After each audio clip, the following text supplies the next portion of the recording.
patriarchal virtues and values, right? Even if you might agree with some of the reactionary politics of the right, if you're a heterosexual male, evangelical Christian of color, it still is very hard to ignore your everyday economic interests because they are so clearly not being articulated by the elite and the ruling class.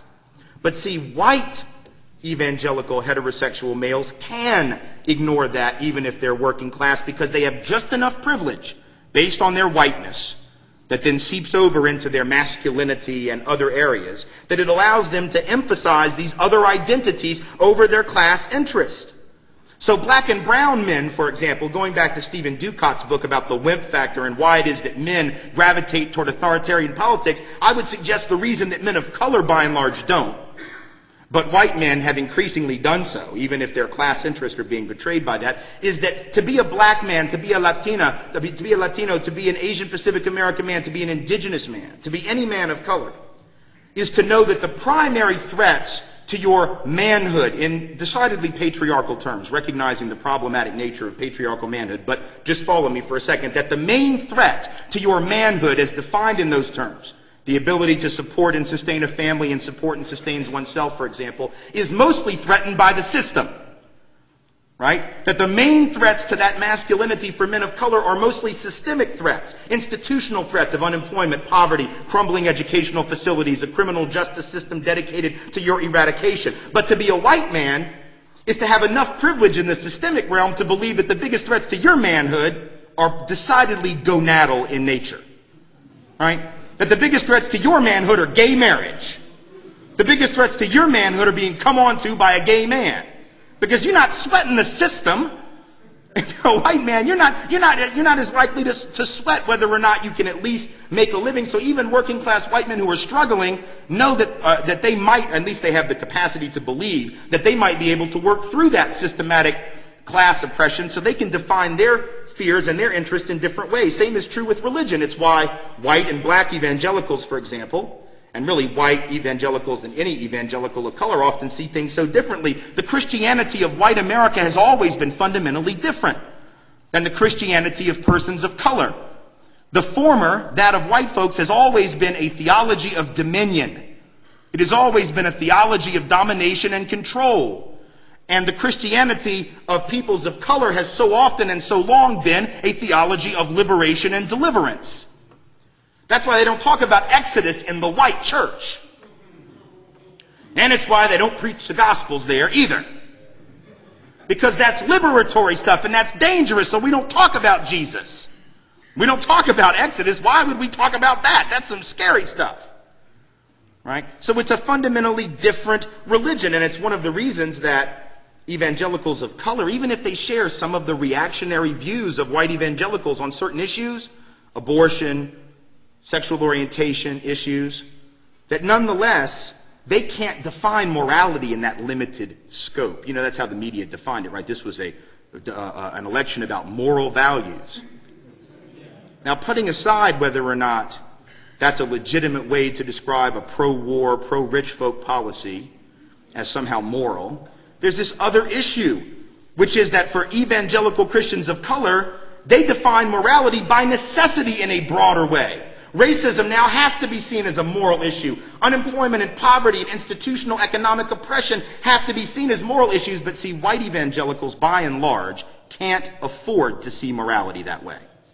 Because if you're a white evangelical Christian, to admit that morality includes poverty and economic oppression, and there are white evangelicals who break this mold, Jim Wallace and others there are, and I want to acknowledge that. But by and large, the evangelical white Christian church cannot afford to accept the idea that morality involves issues of systemic injustice because they're implicated in that. So they have to ignore that, and they have to draw the line very narrowly and appeal to these other self-interests of maintaining their relative position over their absolute position. So it's not just false consciousness, it's the ability of a system of privilege from which whites have the ability to draw. Sort of like a bank account that you can draw down on occasion, right? That you can take, withdrawals out of your privilege ATM machine, and some folks can withdraw more than others. Some folks got bigger accounts than others, but now all of us got a little something. And we can draw that down to the point where it allows us to think that our class interests aren't what we ought to focus on. Because we figure we can take care of ourselves there, because that's what the myth of meritocracy tells us. So we then have the luxury of defining our interests in other terms. There's a third force that makes it real hard to organize white working class people around class issues that we have to understand if we're going to do a better job of it, and that's cynicism. The left has long assumed that if people simply understood their class interests, that would raise their class consciousness, and that class consciousness almost by osmosis leads to some form of rebellion. Right? If working class people just understood their interests, they would form coalitions to overthrow the system or at least radically reform it. Because consciousness necessarily leads to radical action. That is simply ahistorical to a point that is almost laughable. And yet it's something still that people believe. The reality is there's another choice that a working class person can opt for if they believe they are getting their clock cleaned in the class system. You can raise their consciousness, you can prove to them that they are the victims of class oppression, and instead of rebelling, they can become cynical. And they can become complacent, and they can decide, you know what, this isn't a game I can win.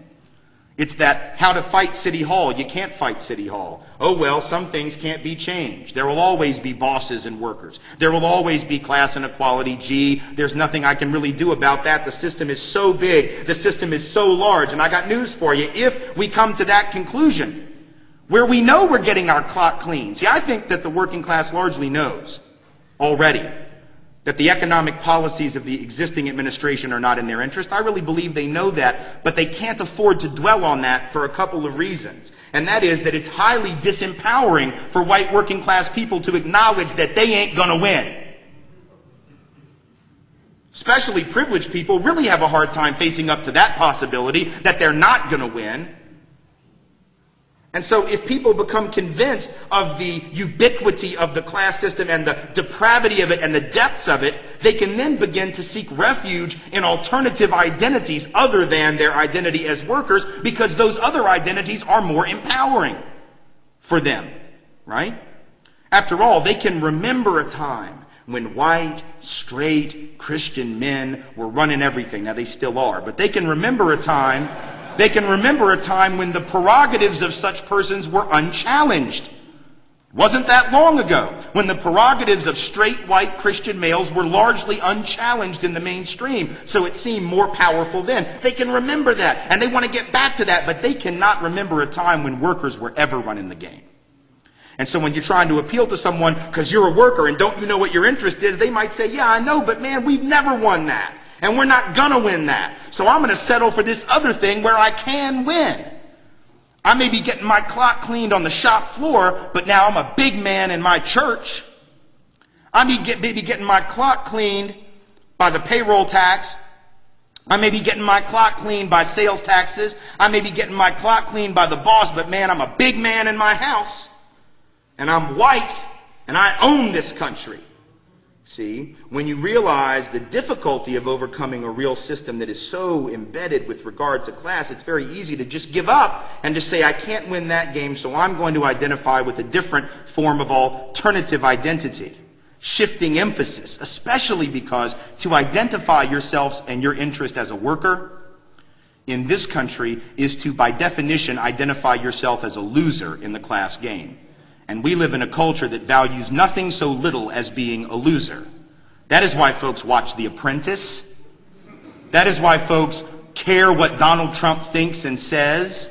That's why people revere wealthy people and watch shows about what wealthy people do with their money.